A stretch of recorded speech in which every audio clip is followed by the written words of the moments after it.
Le Congrès des États-Unis a adopté plusieurs décisions cruciales pour l'Ukraine, qui ne permettront plus à l'administration de Donald Trump de retarder ou d'annuler l'aide à l'Ukraine.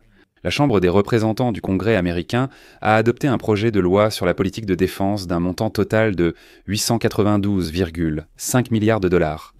Le document prévoit l'allocation de fonds pour l'aide à l'Ukraine dans le domaine de la sécurité. Mais plus important encore, le projet de loi interdit explicitement au ministre de la Guerre américain, Pete Hegseth, de suspendre toute aide à l'Ukraine.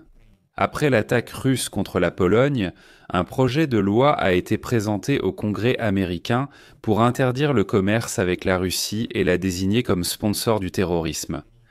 Je m'appelle Alexei Petchy. Nous sommes le 12 septembre. Examinons ensemble le budget de la défense qui a été adopté aux États-Unis. Et les principaux points clés qui concernent l'Ukraine, je vous le dis tout de suite, ils sont très importants.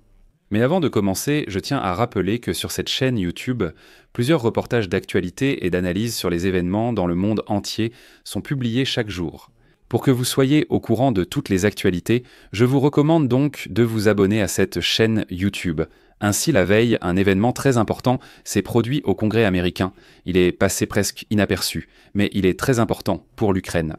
La Chambre des représentants du Congrès américain a adopté le 10 septembre un projet de loi sur la défense d'un montant de 892,5 milliards de dollars. Et ce document prévoit l'allocation de 400 millions de dollars pour l'aide à l'Ukraine dans le domaine de la sécurité. L'objectif du projet de loi est d'organiser et de moderniser la définition et la satisfaction des besoins militaires par le Pentagone. De plus, le document vise à renforcer la préparation militaire des États-Unis, à augmenter les salaires des militaires, ainsi qu'à interdire les traitements médicaux pour les militaires transgenres, ceux qui exigent la fourniture de services ne correspondant pas au sexe attribué à la naissance de la personne. C'est ce que les républicains ont déjà fait passer. Le projet de loi prévoit également l'allocation de 400 millions de dollars à une initiative du Pentagone visant à fournir une aide militaire à Kiev dans le domaine de la sécurité. Bien qu'une partie des républicains s'y soit opposée, ce n'était qu'une partie. Il convient de noter que la Chambre des représentants a rejeté la proposition de Marjorie Taylor Greene visant à annuler complètement, totalement l'ensemble du financement pour l'Ukraine. Des républicains et des démocrates ont voté contre. Ainsi, le montant de base de l'aide militaire américaine annuelle à l'Ukraine a été augmenté de 100 millions de dollars parce que toutes ces années précédentes, depuis l'époque où Donald Trump a commencé à livrer des javelins. Ce montant de base était de 300 millions. 300 millions de dollars étaient initialement prévus dans le budget militaire des États-Unis. Désormais, c'est 400. Avec 400 millions de dollars, tu ne peux pas fournir beaucoup d'armement. En fait, c'est un seul paquet. Mais comme je l'ai déjà expliqué lorsque ce projet de loi n'était qu'en cours d'examen. Ici, il s'agit d'une démarche symbolique qui montre que le soutien à l'Ukraine au Congrès ne disparaît pas. Autrement dit, la question ici n'est pas le montant, ni l'argent, mais le fait même que le Congrès confirme à nouveau que l'aide à l'Ukraine se maintient. Et je rappelle que le ministre de la Défense des États-Unis, Pete Hegseth, voulait complètement réduire et supprimer ce montant, ces 300 millions de dollars du budget. En général, toute mention de l'Ukraine est un point important ici. Ce sont précisément les républicains qui ont insisté pour laisser les fonds à l'Ukraine et même les augmenter. Pourquoi les augmenter, encore une fois ? Il s'agissait de 300 millions de dollars chaque année. La commission compétente de la Chambre des représentants voulait inscrire 500 millions.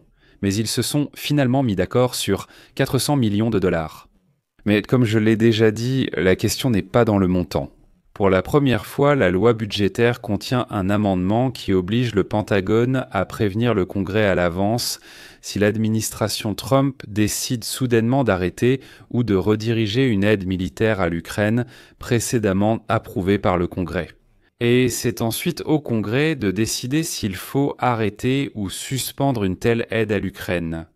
C'est-à-dire qu'il ne sera plus possible, comme en juillet, que Pete Hegseth et Elbridge Colby arrêtent soudainement l'aide à l'Ukraine sans aucune explication, et que personne ne comprenne ce qui se passe. Et pendant ce temps, malheureusement, les forces armées ukrainiennes ont été contraintes de se retirer de la région de Koursk en Russie. Même Trump faisait semblant, affirmant ignorer l'arrêt de l'aide à l'Ukraine.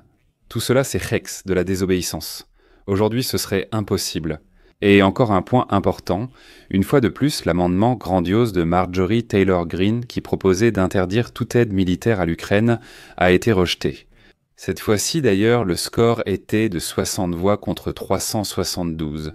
Je rappelle qu'en juillet, ce même amendement de Marjorie Taylor Greene avait été soumis au vote. Et à l'époque, il avait été soutenu par 76 voix contre 353. Autrement dit, le nombre d'opposants à l'aide à l'Ukraine a diminué de 16 voix depuis lors. En pourcentage, 60 sur 432 membres du Congrès s'opposent à l'Ukraine. Cela représente 14%, dont même pas un cinquième. Et maintenant, le plus important.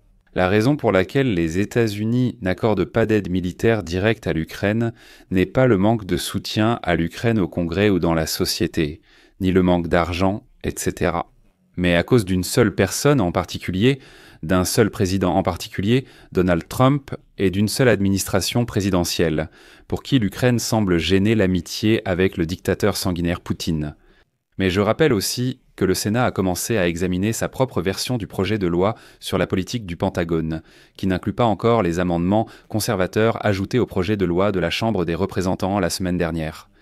On s'attend à ce que le travail sur le document soit terminé dans les prochains jours, après quoi les législateurs devront harmoniser leur version afin de préparer la version finale, qui devra être approuvée par les deux chambres. Après toutes les étapes, le document sera transmis au président pour signature. Et lui seul peut au final bloquer l'aide à l'Ukraine. Et ce n'est pas pour rien que je vous invite à suivre ce processus. Vous vous souvenez que la Chambre des représentants, dans sa version du projet de loi, avait accordé 400 millions de dollars à l'Ukraine. Eh bien, le comité des crédits du Sénat, du Congrès américain, a carrément approuvé dans le budget du Pentagone pour le prochain exercice financier une aide à l'Ukraine de 800 millions de dollars pour l'initiative de sécurité de l'Ukraine et encore 225 millions de dollars pour l'initiative de sécurité de la Baltique. C'est-à-dire, en tout, plus d'1 milliard de dollars. En résumé, la Chambre des représentants et le Sénat du Congrès américain soutiennent et financent l'aide militaire à l'Ukraine. Si cette aide n'étant pas accordée, ce sera la faute d'une seule personne en particulier, Donald Trump. Et dans le même ordre d'idées, je vais ajouter une autre nouvelle. Le membre du Congrès américain, D. Joe Wilson, a présenté un projet de loi visant à rétablir l'amendement Jackson-Vanik afin d'obtenir la cessation du commerce avec la Fédération de Russie. Citation. Après l'attaque contre la Pologne.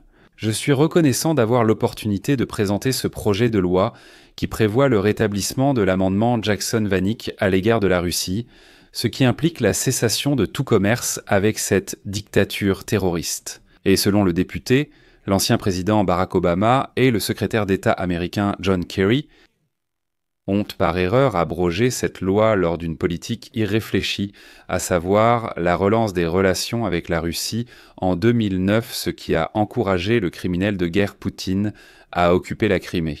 C'est une citation littérale de Wilson. Et ici, je tiens à souligner que cet amendement Jackson-Vanik est une loi des États-Unis d'Amérique qui a été adoptée dès 1974.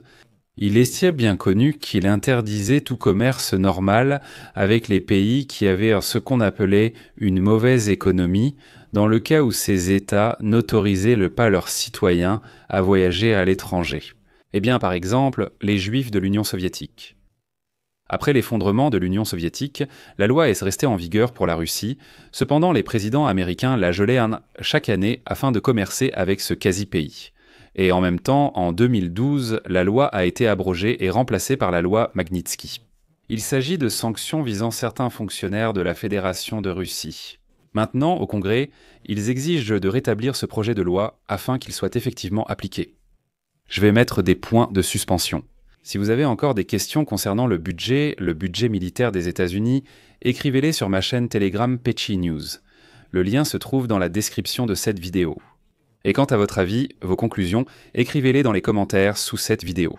Et en plus, abonnez-vous à la chaîne, cliquez sur la cloche et n'oubliez pas de mettre un like. C'est tout pour aujourd'hui. Prenez soin de vous, au revoir à tous. Sous-titres.